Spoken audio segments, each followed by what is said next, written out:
ஸ்டாலின் அவர்களே, எங்கள் இயக்கத்தை உடைப்பதற்கு எவ்வளவு முயற்சி செய்தீர்கள், முடக்குவதற்கு எவ்வளவு முயற்சி செய்தீர்கள், எவ்வளவு வழக்குகளை போட்டீர்கள், அத்தனையும் பொதுமக்கள் துணையோடு கழக நிர்வாகிகள் தொண்டரோடு தவிடுபடி ஆக்கி அனைத்து இந்திய அண்ணா திராவிட முன்னேற்ற கழகம் வலிமையான இயக்கம் என்பதை நாங்கள் நிரூபித்துக் கொண்டிருக்கின்றோம்.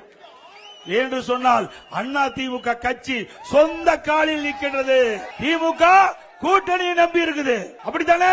எப்பொழுது பார்த்தாலும் ஸ்டாலின் பேசுகிறார், எங்க கூட்டணியில நிறைய கட்சி இருக்குதுன்னு.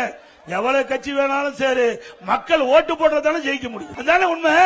அண்ணா திமுக அப்படி அல்ல, மக்களை நம்பி தேர்தலிலே நிற்கின்றோம். மக்களுக்கு சேவை செய்வதற்காக நாங்கள் கூட்டணி அமைச்சிருக்கிறோம். எங்கள் கூட்டணி மக்களுடைய பிரச்சனையை முன்வைத்து மக்களுடைய பிரச்சனையை தீர்ப்பதற்காக குரல் கொடுக்கின்ற கட்சிகள் ஒன்றாக இணைந்து கூட்டணி அமைச்சிருக்கின்றோம். மக்கள் விரோத திமுக ஆட்சி அகற்ற வேண்டும் என்ற அடிப்படையிலே அனைத்து இந்திய அண்ணா திராவிட முன்னேற்ற கழக தலைமையிலே தேசிய ஜனநாயக கூட்டணி அமைந்திருக்கிறது. ஸ்டாலின் அவர்களே, அண்ணா திமுக தேர்தல் அறிக்கை அதை அப்படியே காப்பி அடிச்சிருக்கிறாங்க திமுக.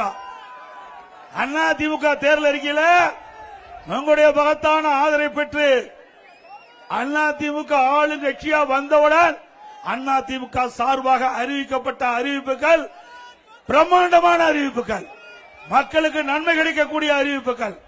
இந்த ஆட்சியில் விலைவாசி உயர்வு, வரி உயர்வு, இதனால் பாதிக்கப்படுகின்ற மக்களுக்கு தேவையான உதவிகள் செய்வதற்காக எல்லா குடும்பத்திற்கும் 10,000 ரூபாய் உதவித்தொகை வழங்கப்படும்.